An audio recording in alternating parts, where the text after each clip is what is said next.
आइए आज हम बताने वाले हैं now the leaves are falling fast, यानी कि अब पत्तियां जो है बहुत तेज़ी से गिर रही है। इसके बारे में जानकारी आपको हम देने वाले हैं। यह जो पोइट्री है ये क्लास 12 का लेसन 3 से लिया गया है। ठीक है, इसका लेखक का नाम है W.H. ऑर्डन। W.H. ऑर्डन का फुल नाम जो है वो विंस्टन ह्यूज ऑर्डन। ठीक है, अगर किन्हीं का समस्या होता है इंग्लिश पढ़ने में तो जो थोड़ा सा लगता है तो उसके हम बगल में हिंदी लिख देते हैं ताकि आप पढ़ पाएँ। ठीक, तो फुल इसका नाम है Winston huge Orton. W.H. Orton का जन्म जो हुआ था वो 1907 में हुआ था और इनका डेथ जो हुआ था यानी कि डेथ जो मृत्यु जो हुआ था वो 1973 में हुआ था।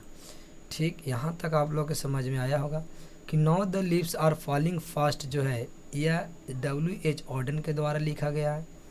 इसका पूरा नाम है विंस्टन ह्यूज ऑर्डन। ठीक है, इनका जन्म 1907 में और डाइड इन यानी कि 1973 में, इनका मृत्यु जो हुआ था 1973 में हुआ था। अब हम लोग आगे चलते हैं तो आगे है he was born in England. ठीक है, यानी कि उनके जन्म जो हुए थे वो इंग्लैंड में हुए थे। उनका जन्म जो हुआ था वो इंग्लैंड में and permanently settled in America in 1939। ठीक है, यानी कि उनका जन्म हुआ था इंग्लैंड में लेकिन परमानेंटली जो सेटल जो हो गए थे सेटल्ड वो अमेरिका में हुए थे। और कब हुए थे तो वो 1939 में हुए थे। ये प्रश्न आपको ऑब्जेक्टिव में पूछा गया है और पूछ सकता है। जितना भी हाईलाइट किया हुआ है ये आप लोग का ऑब्जेक्टिव में बनता है। ठीक है, आगे चलेंगे तो कह रहा है Auden's work is divided into the British and the American phase, यानी कि ऑर्डेंस का वर्क जो है यानी ऑर्डेंस का काम इज डिवाइड किया गया है into the British and the America, यानी कि ऑर्डेंस का जो काम है वो डिवाइड किया गया ब्रिटिश फेस में और अमेरिका फेस में डिवाइड किया गया है। कि 1939 में अमेरिका में क्या हो गए थे, परमानेंटली सेटल्ड हो गए थे। तो बताइए 1907 से लेकर के 1939 के बीच के अंतर्गत ये इंग्लैंड में कितने वर्ष गुजारे, तो देखिए इंग्लैंड में ये 32 वर्ष गुजार दिए। ठीक है, आइए हम लोग आगे चलते हैं। यहाँ तक तो आप लोग के अच्छा से समझ में आ रहा होगा। आगे है ही वाज अ वर्सेटाइल। ठीक है, he was a versatile verse dramatist. ठीक है, देखिए वर्सेटाइल के माने क्या होता है सबसे पहले हम लोग जानेंगे। वर्सेटाइल का हिंदी होता है बहुमुखी। बहुमुखी का मतलब कि जिसका बहुत ज़्यादा मुंह हो उनको हम लोग बहुमुखी नहीं कहते। ठीक है, बहुमुखी का मतलब होता है कि जिसके पास अलग अलग काम करने की कैपेसिटी यानी कि अलग अलग काम करने की क्षमता हो, यानी कि ऐसा कोई टीचर जिसके पास मैथ भी पढ़ा सकता है और हिंदी भी पढ़ा सकता है, बायोलॉजी भी पढ़ा सकता है, फिजिक्स भी पढ़ा सकता है, political science, history, geography, English, अगर ये सभी चीज़ें वो पढ़ा सकते हैं that is called versatile. That is called versatile teacher, यानी कि वो बहुमुखी टीचर है। जैसे में आप लोग में बहुत सारे ऐसे लड़के होंगे जो बहुमुखी होंगे। ठीक है, आप पढ़ लेते भी होंगे, तनी मनी लाल पीला भी कर लेते होंगे, इधर उधर दाएं बाएं चक्कर पकड़ भी ज़्यादा करते होंगे, घूमने के लिए भी चले जाते होंगे और अन्य काम करते होंगे। कुछ लोग पढ़ते होंगे उसी टाइम अपना एक काम भी करते होंगे, कुछ काम सीखते होंगे। तो अनेक प्रकार की चीज़ें पढ़ते समय आप अनेक प्रकार की चीज़ें कर सकते हैं, तो आप बहुमुखी कहला सकते हैं यानी कि वर्सेटाइल कहला सकते हैं। तो ये वर्सेटाइल भी थे। ठीक है, आप लोग इतना समझ में आ गया होगा। ये ड्रामेटिस्ट के माने होता है कि ड्रामा में यानी कि कविता को ये ड्रामा के रूप में प्रस्तुत कर देते थे। इसी को हम लोग कहते हैं ड्रामेटिस्ट। क्या कहते हैं? ड्रामेटिस्ट। ठीक है, और ये क्रिटिक के माने होता है आलोचक, क्रिटिक के मतलब होता है आलोचक। आलोचक यानी कि इनको आलोचना, ये किसी दूसरे को आलोचना नहीं करते थे, ठीक है।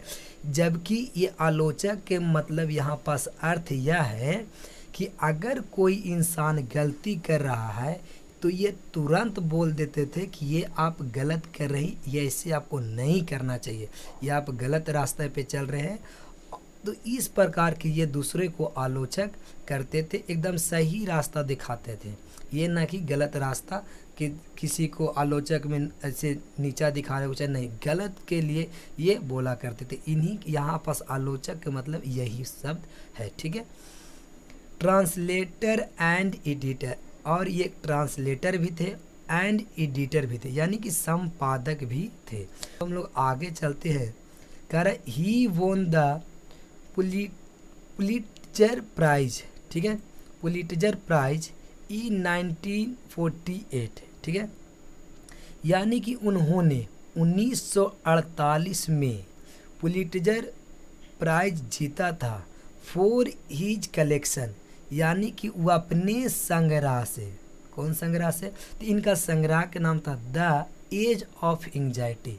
क्या नाम था? The age of anxiety. ये प्रश्न पूछा गया है कि द एज ऑफ एंग्जाइटी किसके द्वारा ये लिखा गया है, तो याद रखें W.H. ऑडेन के द्वारा।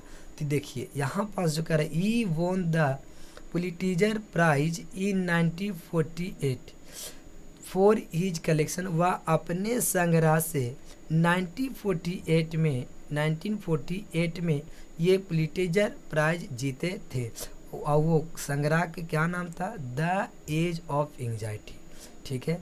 देखिए इन्होंने कुछ फेमस कलेक्शन किए थे, देखिए जैसे में the orators, the dance of death, look stranger, the age of anxiety, ठीक है। ये इनका फेमस क्या था? कलेक्शन था, फेमस संग्रह था। अब हम लोग ट्रिक से याद करेंगे, ट्रिक से आपको बहुत जल्दी याद हो जाएगा। देखिए ट्रिक कहता है कि ऑडेन के सिर पर लोड बहुत है, तो यहाँ पास हिंदी का कोई ट्रिक नहीं निकलेगा। देखिए सिर्फ ऐसे याद रखिए, ऑडेन के सिर पर लोड बहुत है, तो ए से याद रखेंगे लुक स्ट्रेंजर, ठीक है। ओ से याद रखेंगे ऑरेटर, ठीक है, ऑरेटर।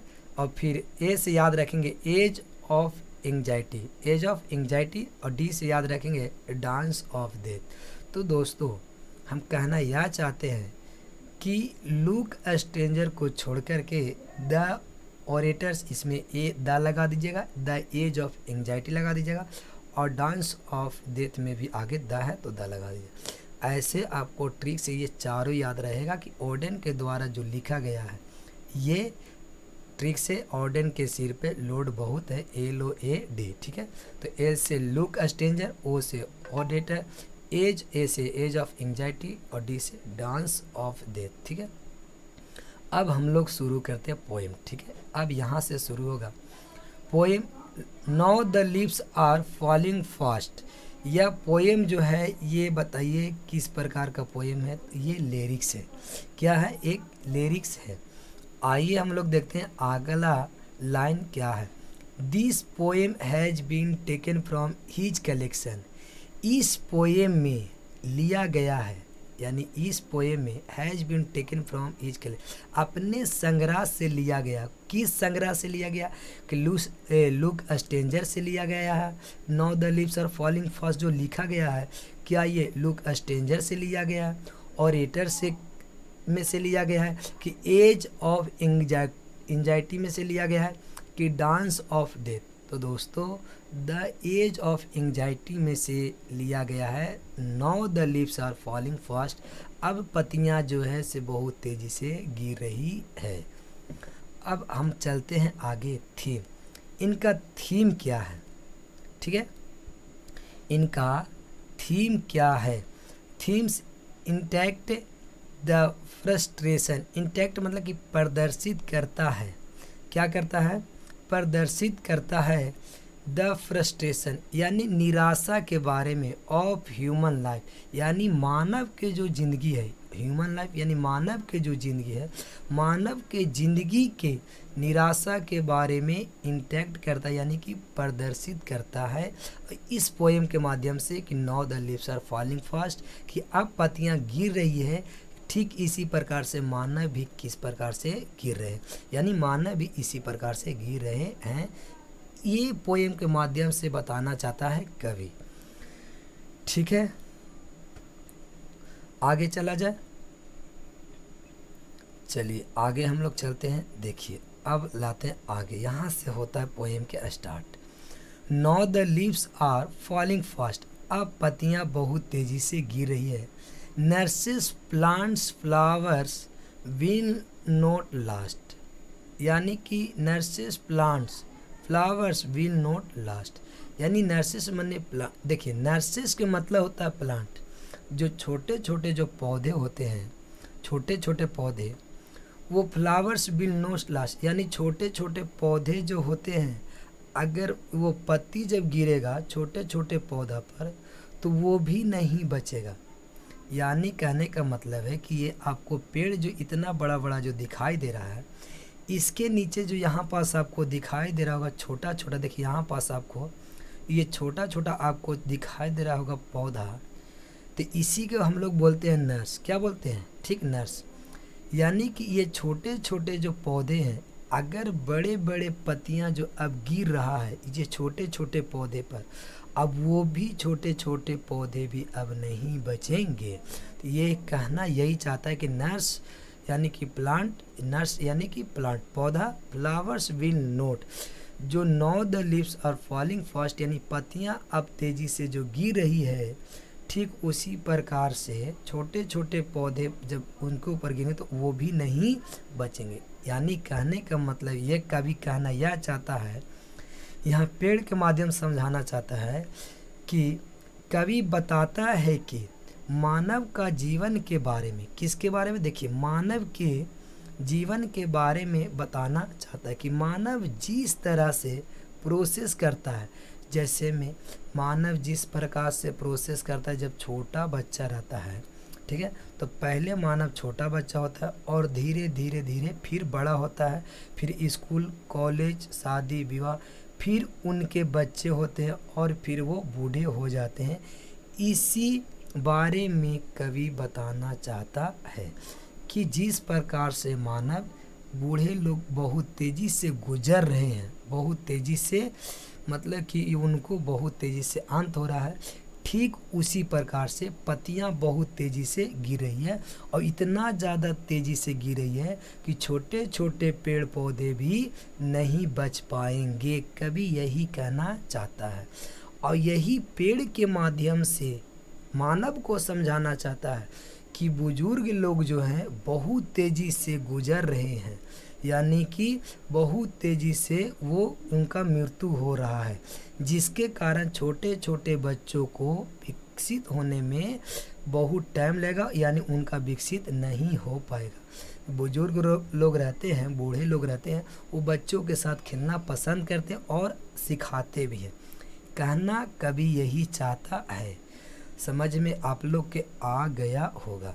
अब हम लोग नेक्स्ट चलते हैं। ठीक, नेक्स्ट लाइन कहता है कि nurses to the graves are gone, यानी कि नर्सेस यानी कि पौधा, टू द ग्रेव, ग्रेव माने होता है कब्र, आर गोन यानी कि पौधे की पत्तियां जो है, ये छोटे छोटे पौधे जो है, पौधे की पत्तियां हैं, पौधे हैं, ये अब कब्र में जा चुके हैं। देखिए यहाँ पर छोटे छोटे पत्तियां जो गिर के बर्बाद हो गया है, ये कब्र में जा चुके हैं। And the palms go rolling on, यानी कि कहना क्या चाहता है कि and the palms go rolling on, and the palms go rolling on, यानी कि कहना चाहता है कि और बच्चे, यानी ये पाम्स माने जो छोटा बच्चा जो इस पे बैठा हुआ है, जो पहिया के लुढ़क रही है, ये पहिया जो है ये क्या हो रही है, ये लुढ़कते जा रहे, ठीक उसी तरह से मानव भी लुढ़कते जा रहा है। यानी कि कवि कहना चाहता है कि बच्चा जिस प्रकार से बैठा हुआ है और इसको पता नहीं है कि ये कैसे चल रहा है, कैसे अपना पहिया लुढ़कते हुए जा रहा है, ठीक उसी प्रकार से बूढ़े लोग भी लुढ़कते हुए चले जा रहे हैं। या कवि यही कहना चाहता है कि next to the grapes are gone, यानी कि पौधे की पत्तियां जो हैं, यानी पौधे जो है से वो क्या चीज़ में, कब्र में जा चुके हैं। एंड द प्राम्स गो रोलिंग, जिस प्रकार से पाम्स यानी कि बच्चे जो छोटे, उस प्रकार से उनका पहिया लुढ़कते रहता है, ठीक उसी प्रकार से वो भी लुढ़कते जा रहे हैं। ठीक है, यहाँ तक आपको क्लियर होगा। अब हम लोग चलते आगे। आगे देखते हैं कि अगला क्या कहता है। अगला कहता है विस्परिंग नेवर्स मैसेंजर ऑफ डेथ।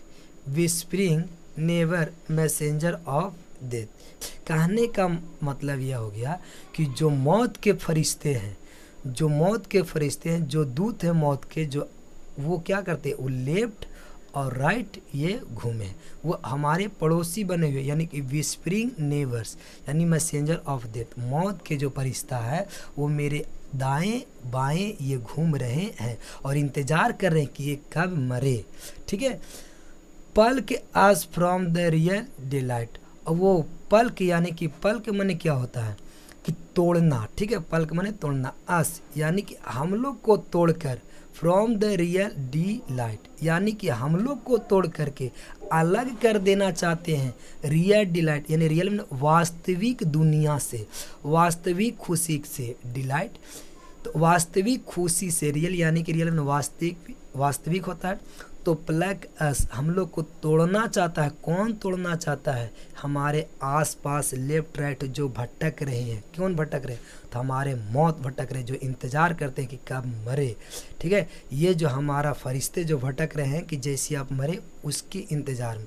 दो plugs us from the real deny it, अब वो चाहते कि मैं ये हम लोग को तोड़ कर अलग कर देना चाहते हैं और रियल डिलाइट यानी इस दुनिया से वास्तविक खुशी को डिलाइट यानी कि छीन लेना चाहते हैं।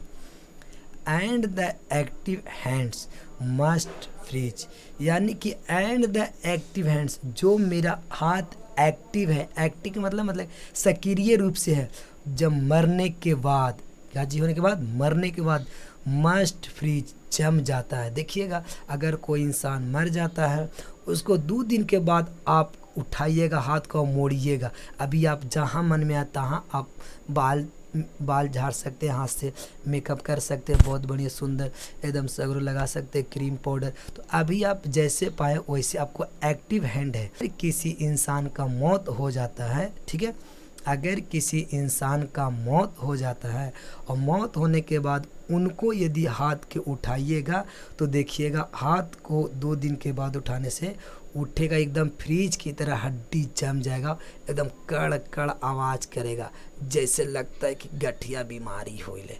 ठीक है, लेकिन ऐसा कोई बात नहीं रहता, क्योंकि वो मरने के बाद हड्डी क्या होता है, एकदम फ्रीज में कैसे बर्फ़ जम जाता है रखने से, उसी प्रकार से 2 दिन के बाद हड्डी एकदम जम जाता है और मुड़ता नहीं है। देखिए यहाँ पास हम आपको चित्र दिखाए हैं, बहुत ढूंढने पर मिला था।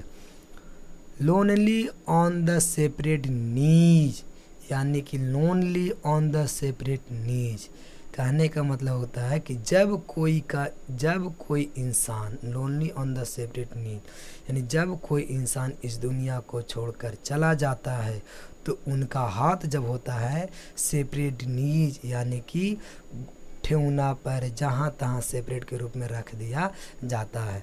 देखिए, जब इंसान को इनको साथ जब ये मरा गया है तो इनको हाथ को कैसे रख दिया गया है, separate, lonely on the separate knee, यानी कि इसको हाथ को मोड़ करके कभी घुटना के पास तो कभी इधर उधर रख दिया जाता है।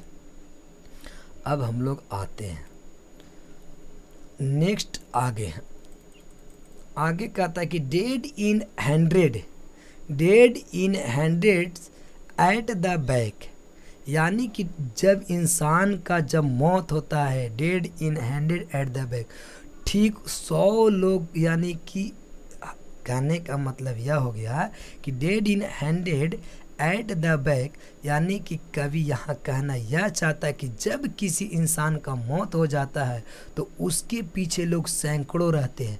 जैसे में देखिए यहाँ पास आप देख सकते हैं कि इंसान मर गया, अब अलग अलग प्रक्रिया से अलग, अब कोई लोग क्या करता है कि जैसे में कोई लाश को जलाता है, कोई लाश को ताबूत में पैक करके दफनाता है, सबके अलग अलग धर्मों के हिसाब से अलग अलग उनको अंतिम संस्कार करने का प्रक्रिया होता है।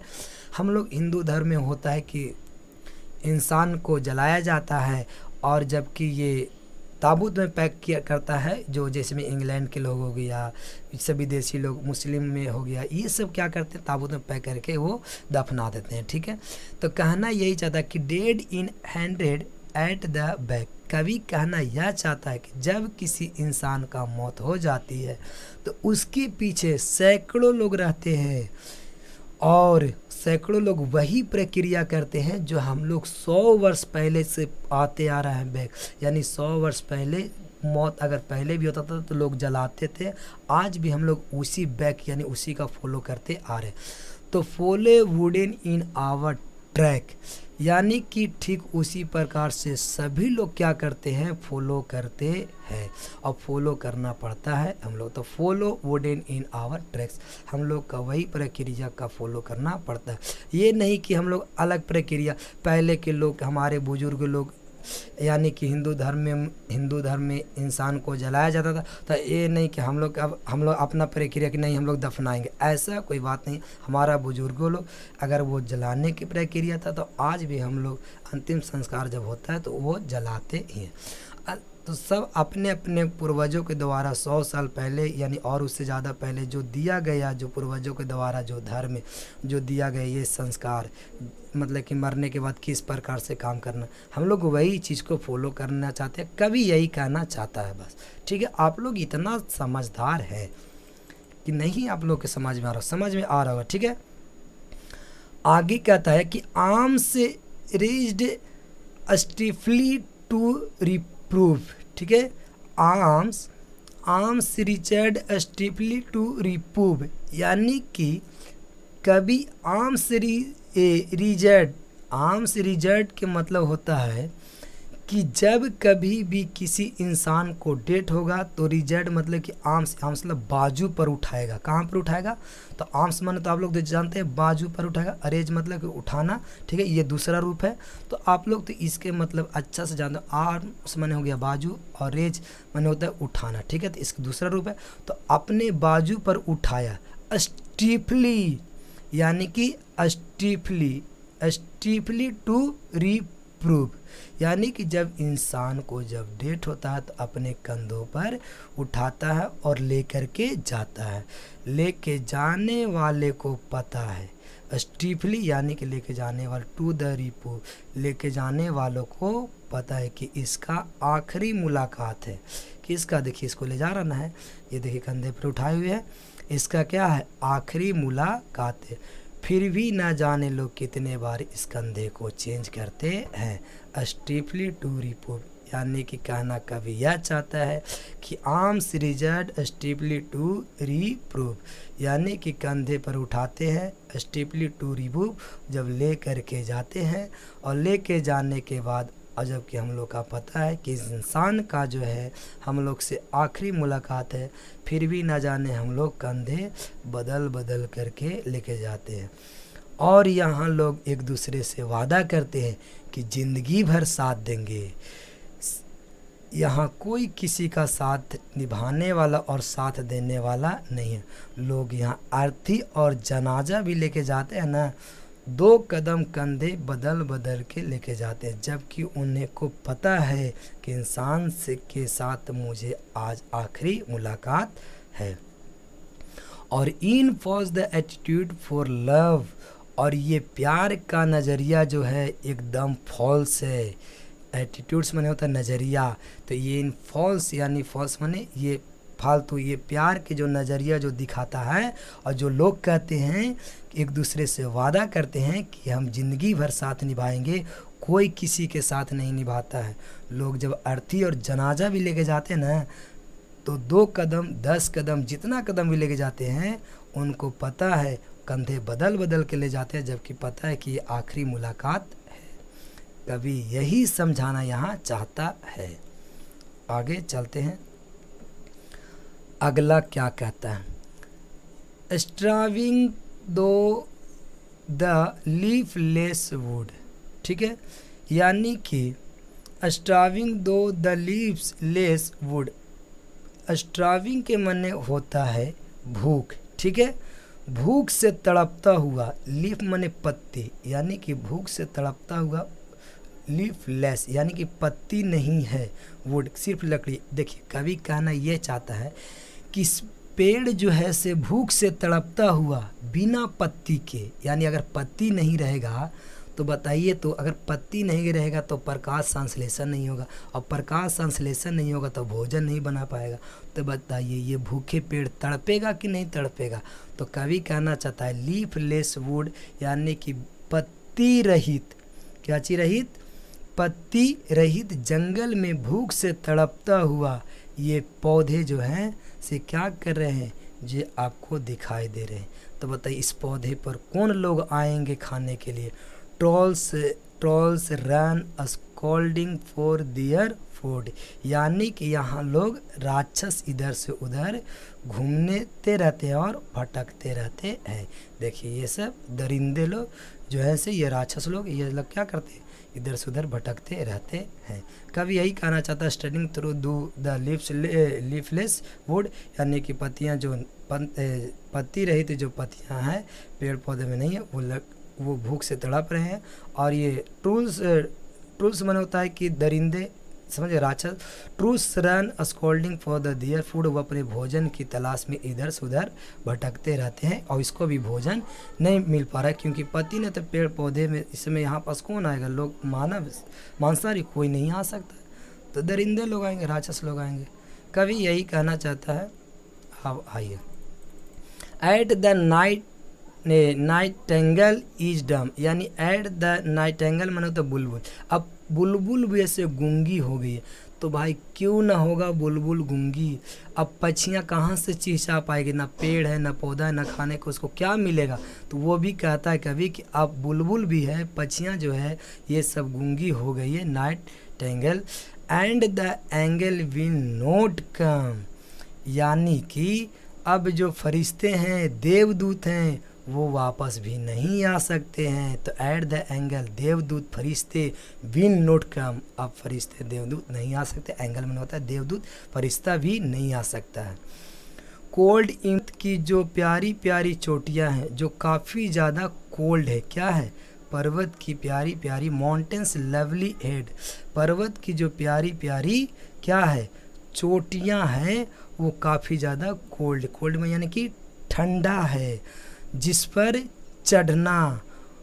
चढ़ना क्या है, चढ़ना इम्पॉसिबल है, चढ़ना इम्पॉसिबल है, जो काफ़ी ज़्यादा ऊपर उठकर रहता है।